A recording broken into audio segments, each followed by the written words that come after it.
à justiça é um direito previsto na Constituição Federal. Mas o que ocorre se o advogado abusa desse direito é a chamada litigância predatória, que muitas vezes faz com que o judiciário desperdice tempo e dinheiro público julgando processos que nem mesmo deveriam ser apresentados. Eu sou Rafaela Vivas e esse é um dos destaques do dia. Agora vamos aos demais. Com a autorização da Justiça, a Polícia Federal faz operação em 3 estados e no Distrito Federal contra a organização criminosa responsável por adquirir minério extraído ilegalmente. Supremo dá prazo para governo do Rio de Janeiro se manifestar sobre sugestões para plano de redução de letalidade da Polícia do Estado. E ainda, ministro Luiz Roberto Barroso preside primeira sessão do Conselho Nacional de Justiça.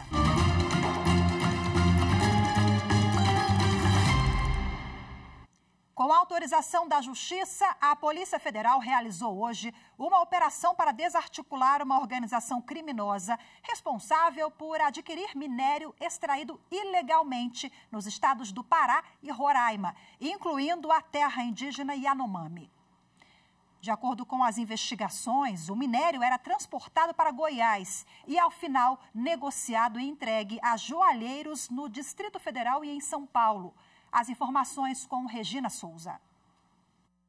Ao todo, 92 policiais federais cumprem 33 mandados judiciais nos estados de Goiás, Pará, São Paulo e no Distrito Federal, sendo 12 mandados de prisão preventiva e 21 mandados de busca e apreensão, além da determinação judicial do sequestro de 15 veículos de luxo avaliados em mais de 4 milhões de reais e de 9 aeronaves avaliadas em mais de 15 milhões de reais.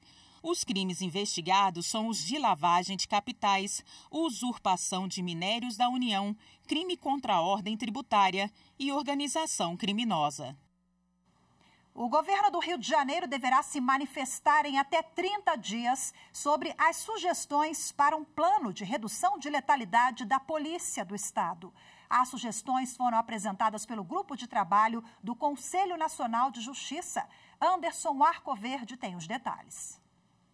A criação de um plano de redução da letalidade foi determinada em decisão provisória do ministro Edson Fachin, relator de uma arguição de descumprimento de preceito fundamental que questiona a violência policial no Rio de Janeiro. Segundo a liminar, o governo estadual deve encaminhar à corte um planejamento para controlar as violações de direitos humanos pelas forças de segurança, com medidas objetivas, cronogramas e previsão de recursos necessários para a execução. O ministro também determinou a criação do Grupo de Trabalho Polícia Cidadã no Conselho Nacional de Justiça para acompanhar a elaboração do plano e a instalação de GPS e sistemas de gravação de áudio e vídeo nas viaturas e nas fardas dos policiais. O grupo apresentou 21 sugestões, entre elas a restrição de operações policiais próximas às escolas, creches, hospitais e postos de saúde. As ações somente poderiam ser realizadas após justificativa concreta do Ministério Público. O governo do Rio tem 30 dias para se manifestar sobre as propostas. Caso rejeite, deverá justificar a posição e dizer quando as sugestões poderão ser acatadas. Após a resposta do Rio de Janeiro, o ministro deverá liberar a ação para julgamento em plenário.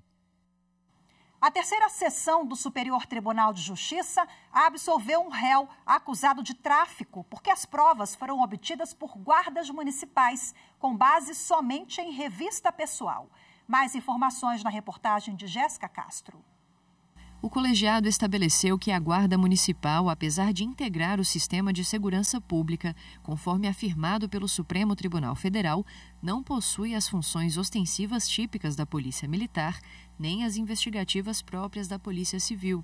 Por isso, em regra, estão fora de suas atribuições atividades como a investigação de suspeitos de crimes que não tenham relação com bens, serviços e instalações do município. No julgamento, a seção absolveu um réu acusado de tráfico porque as provas foram obtidas por guardas municipais em revista pessoal, sem indícios prévios para justificar a diligência ou qualquer relação com as atribuições da corporação. Para os ministros da terceira sessão, é admissível, em situações excepcionais, que os membros da corporação realizem busca pessoal, mas apenas quando houver demonstração concreta de que a diligência tem relação direta com a finalidade da guarda.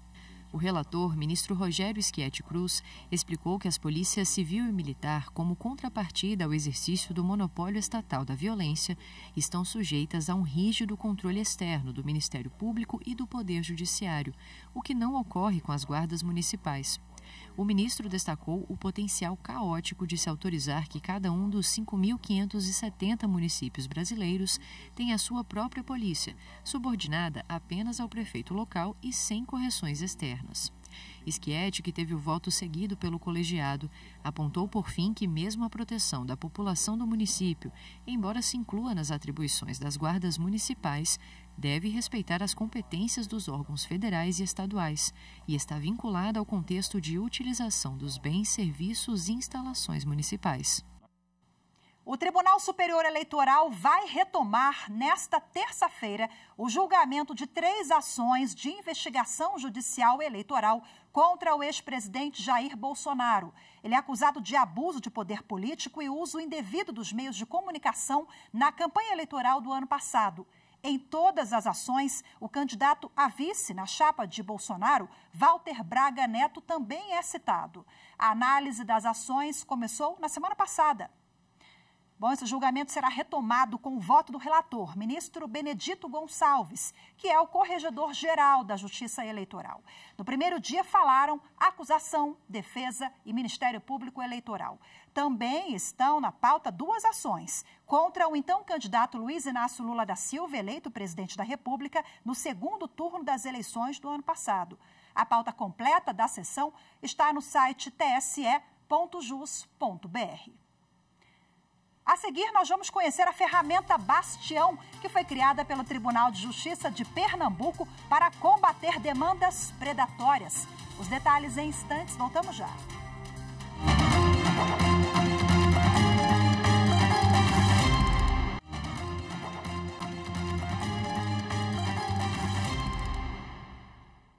O desembargador Alexandre Vitor de Carvalho, da 21ª Câmara Civil Especializada do Tribunal de Justiça de Minas Gerais, suspendeu a decisão que obrigava os clientes do grupo 123 Milhas a continuar pagando parcelas no cartão de crédito de compras de pacotes de viagens já suspensos pelo grupo. O desembargador atendeu a um agravo de instrumento interposto pelo Banco do Brasil. A decisão suspende o repasse a 123 Milhas. O desembargador lembrou que a recuperação judicial solicitada pelo grupo 123 Milhas segue suspensa temporariamente enquanto está sendo feita a constatação prévia do pedido. Em sua decisão, o magistrado determinou também que a empresa restitua imediatamente ao Banco do Brasil quaisquer valores recebidos por meio do cartão de crédito. Litigância predatória. O termo jurídico parece complicado, mas na prática isso significa que alguém está abusando do direito de recorrer ao judiciário com o objetivo de levar vantagem.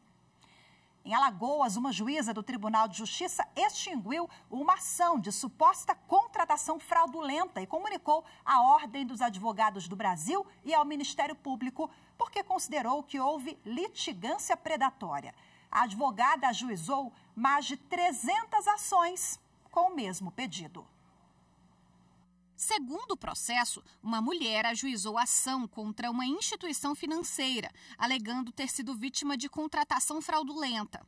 Ela pedia a nulidade do contrato e indenização por danos morais e materiais. Ao avaliar o caso e outras ações em andamento, a juíza observou que a advogada que defende a autora protocolou 330 processos sobre a mesma matéria no Tribunal de Justiça de Alagoas.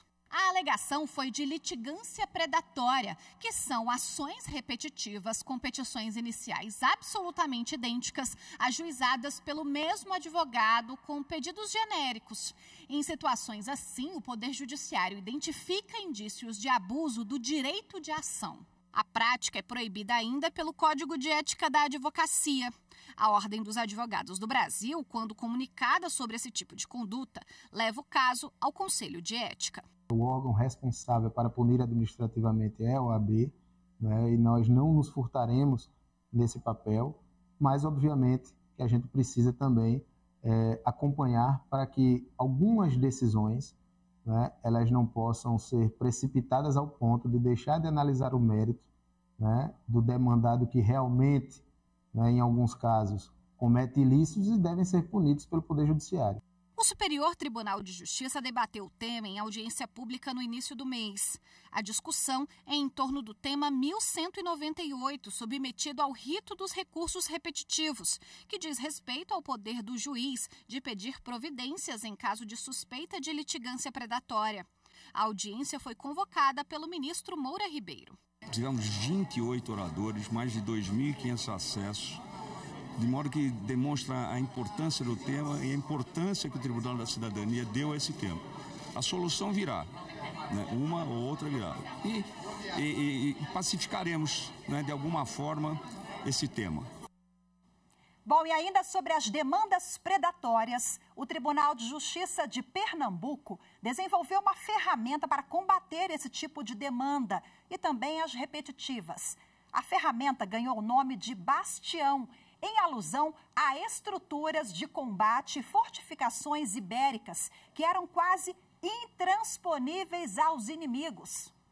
E agora, para falar mais sobre a ferramenta, eu converso de forma remota com o juiz Faustino Macedo, que é coordenador do Instituto de Desenvolvimento de Inovações Aplicadas do TJ de Pernambuco. Seja bem-vindo, boa tarde. Muito obrigada pela sua participação. Conta pra gente como é que funciona essa ferramenta que é tão importante, né, para o judiciário e pode aí ter impacto também direto ao jurisdicionado. Boa tarde, Rafaela. Boa tarde a todos e todas que estão nos escutando e nos assistindo. Bastião é uma ferramenta que foi desenvolvida por servidores e magistrados daqui do TJPE, pessoas da casa, que utiliza de inteligência artificial para dar apoio à identificação e o tratamento de demandas predatórias e demandas repetitivas. Uhum. De forma bem simples para te dizer, talvez Bastião nos auxilie a encontrar de forma mais fácil a informação de que aquele processo é ou não predatório ou repetitivo. Por que é que ele dá essa informação fácil? Porque hoje é meio que a gente trabalhasse como detetive. Acredito que a colega lá de Alagoas vai lá, ela tem que ter um certo trabalho para identificar que aquela demanda é repetida com outra e às vezes abrir vários processos ou várias situações para ver até que ponto aquele processo se parece, é semelhante com um ou com o outro. O que Bastião faz é pegar essa informação através de inteligência artificial e entregar ao usuário, no caso servidores e magistrados daqui, em linguagem simples, em conteúdo. Ele pega o conhecimento e transforma em frases, em sentenças.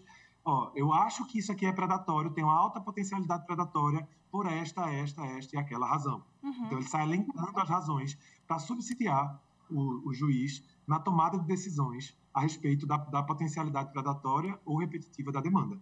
Eu já citei aqui na abertura, já falei um pouquinho do nome, né, e do motivo, mas agora eu queria que você voltasse a explicar para a gente, Bastião, por que a ferramenta foi batizada assim? Bastião a gente usou por duas razões. Primeiro, porque remete a uma fortificação, né, ibérica, que é um formato de fortificação. A gente até imprime aqui no laboratório Bastião em 3D, eu posso mostrar para vocês. Ó.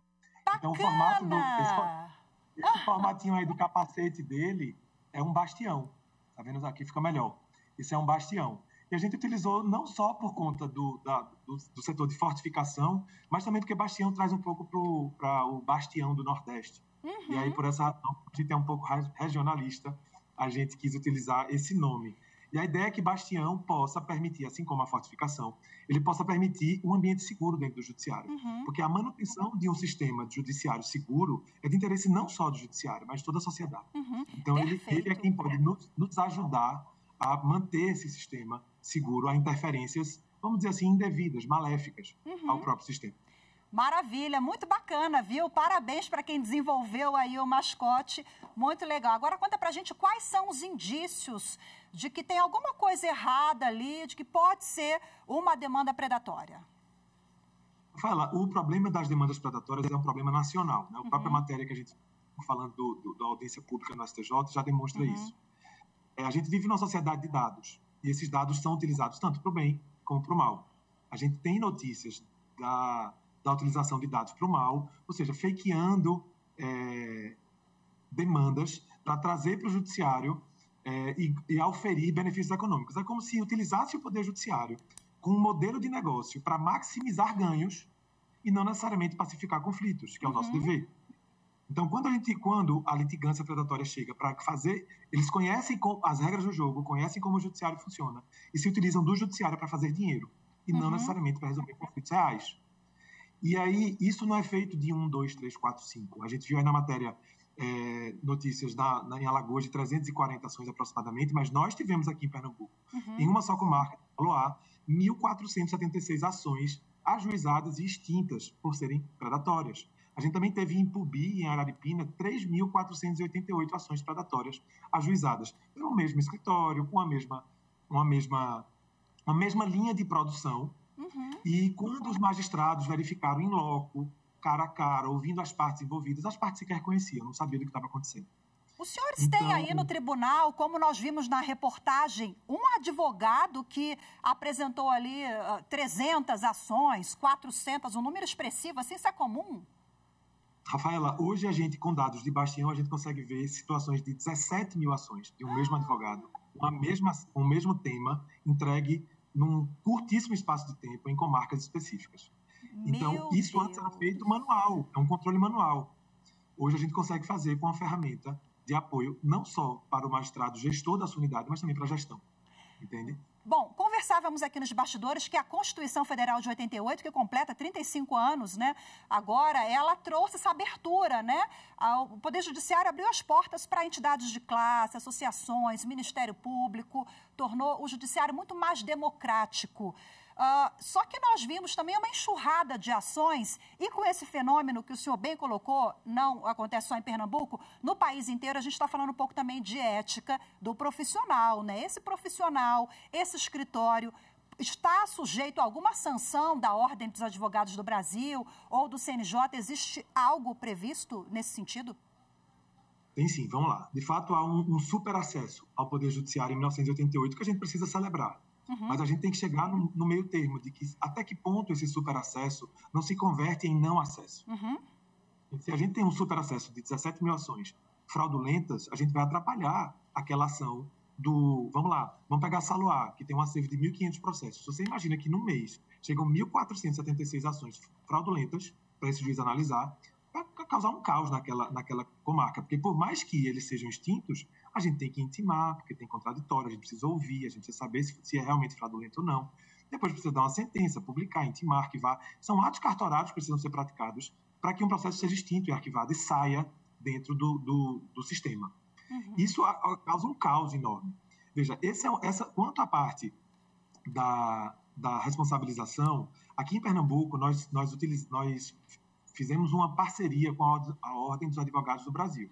Então, a gente teve um encontro muito bom com o Tribunal de Ética e Disciplina daqui da OAB de Pernambuco, de tal modo que nós estamos construindo um termo de cooperação para que o conhecimento que Bastião informa ao Judiciário também seja servido e entregue à própria OAB, para que eles também, de forma eficiente e eficaz, possam punir quem precisa ser punido e deixar um ambiente limpo. Para quem? Para os bons advogados, que são a maioria.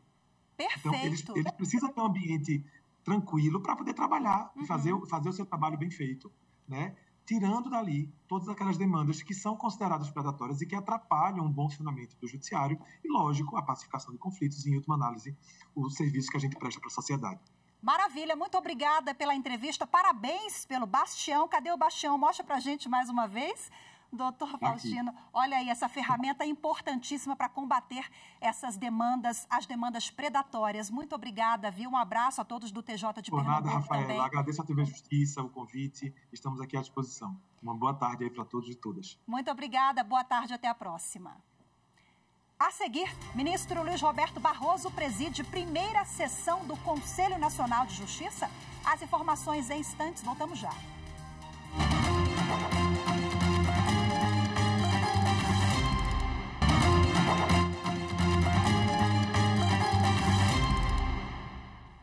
O ministro Luiz Roberto Barroso conduziu hoje, pela primeira vez, a sessão do Conselho Nacional de Justiça.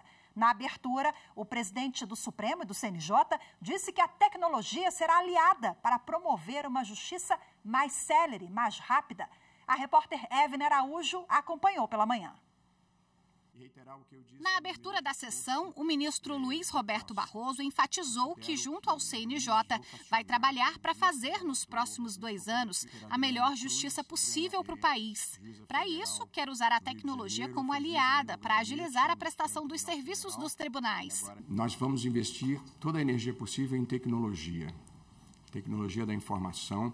Nós conseguimos um aumento no orçamento do Conselho Nacional de Justiça, um aumento conseguido com a colaboração do Tribunal Superior do Trabalho. Gostaria de deixar registrado publicamente que o ministro presidente do TST, Lélio Bentes, gentilmente nos cedeu uma sobra orçamentária que tinha e que permitiu que nós aumentássemos o orçamento do CNJ em 28 milhões e vamos investir pesado em tecnologia da informação para ajudar na agilização da justiça. Barroso apresentou o trabalho desenvolvido pelo Conselho Nacional de Justiça com foco no combate à violência contra as mulheres.